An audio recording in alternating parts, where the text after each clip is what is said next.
자, 한 지역구가 있습니다.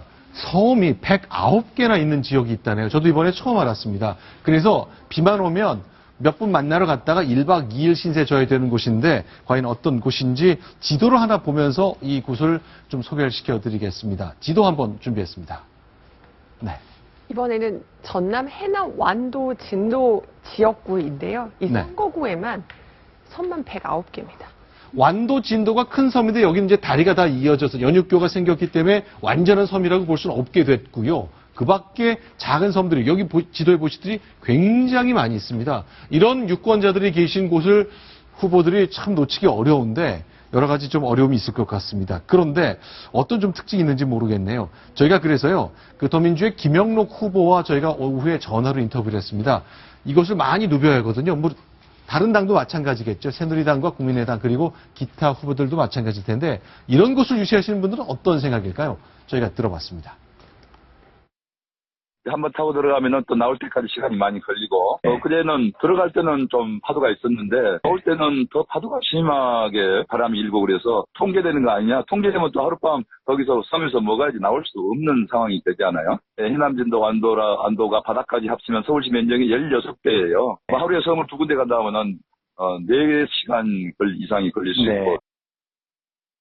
실제로 이제 선거운동을 할 때는 네. 저 109개 섬을 다 갈 수가 없잖아요. 네. 그러니까 대략 한 7, 8개 섬, 10개 안팎의 섬만 이제 네. 간다고 그러고요.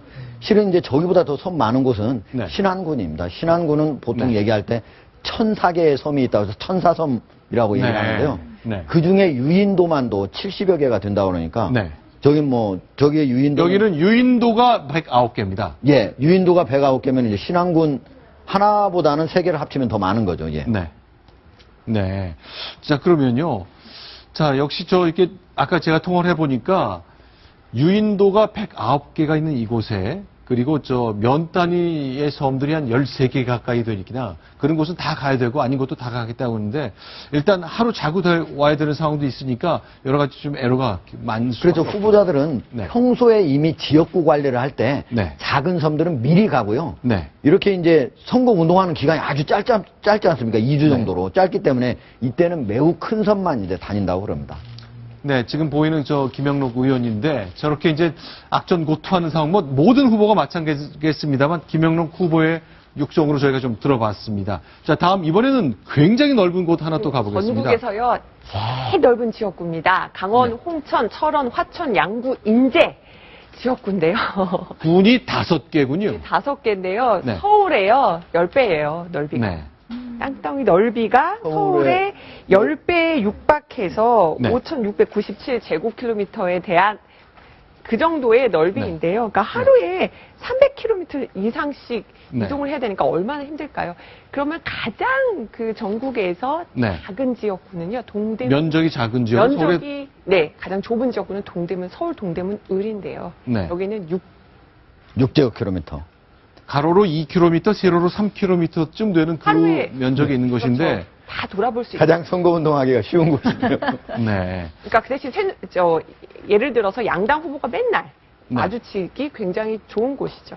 저게 그 5,697제곱킬로미터 얼마나 큰지 네. 시청자들이 좀 감 잡기 어려운데 네. 경기도가 10,000제곱킬로미터 좀 넘거든요. 네. 그러니까 경기도 절반 정도 된다. 네. 이렇게 얘기할 수 있고요. 네. 저기 말고도 강원도에 네. 태백, 횡성, 영월, 평창, 정선 여기도 아주 큰 선거구거든요. 여기도 총 면적이 5,112제곱킬로미터입니다. 그러니까 네.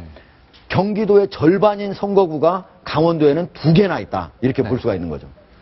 자, 이렇게 크고 작은 선거구 저희가 봤습니다만 손수 변호사께 좀 질문 네. 드려봐야 되겠네요. 네. 유권자의 관점에서는 뭐 이렇게 떡과 닭가 나오는 행사들 있기 때문에 좀 이거 잘못 먹었다가 내가 처벌받고 과태료 내야 되는 것 아니냐 네네. 이런 생각도 하실 법한데 기준이 좀 명확하게 있습니까? 기준이 있습니다. 기준이 있는데요. 이제 그 공직선거법에 따르면은 기부 행위가 금지됩니다. 네. 또 기부를 하는 경우도 처벌을 받고요. 또 네. 기부를 받은 경우에도 여러 가지 불이익을 받게 되는데요. 네. 지금 보시는 것처럼 네. 공직선거법에 있는 것 중에 허용되는 게 있습니다. 네. 이게 뭐냐면은 네. 식사는 안 되지만 네. 다과는 됩니다. 지금 보시는 것처럼 떡이 있죠. 네. 또 과자도 있고요. 네. 또 김밥도 있습니다. 아, 김밥까지는 괜찮습니다. 그렇습니다. 법에 이제 그 규정이 어떻게 되냐면요. 네. 통상적인 범위 안에서 네. 이제 그 다과, 떡, 김밥, 음료, 근데 괄호 열고 주류는 제외가 되고 술은 안 되고요. 네네. 이런 다과류의 음식물을 제공하는 행위는 식사 제공이 아니기 때문에 허용한다라는 공직선거법상의 규정이 있습니다. 네. 그런데 이거를 함에 있어서는 또 선거관리 규칙이 있습니다. 네. 액수의 제한이 있는데요. 네. 한 명당 제공할 수 있는 이런 다과류의 비용, 액수도 금액도 제한이 있는데요. 네. 한 명당 3,000원입니다.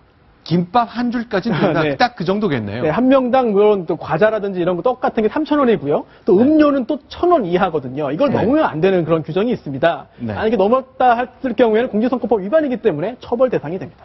사실 지금 이제 공직선거법상 저 시행세칙에 나와 있는 건데요. 네. 그냥 보면은 만약에 네. 저기는 이쑤시개로 먹으면 괜찮은데 네. 젓가락으로 먹으면 왜 안 되느냐 이렇게 시청자들이 좀 궁금해할 것 같은데 네. 그 이유는 딱 하나예요. 뭐죠? 젓가락으로 먹게 되면 김밥이 한 끼분의 식사를 제공한 거잖아요. 네. 식사 제공은 안 되는 거거든요. 네. 그리고 저기는 이쑤시개로 먹게 되면은 저거 다 먹기 어렵잖아요. 네. 많이 먹어봤자 두세 개 먹을 테니까 그런 측면에서 과거에 여러 가지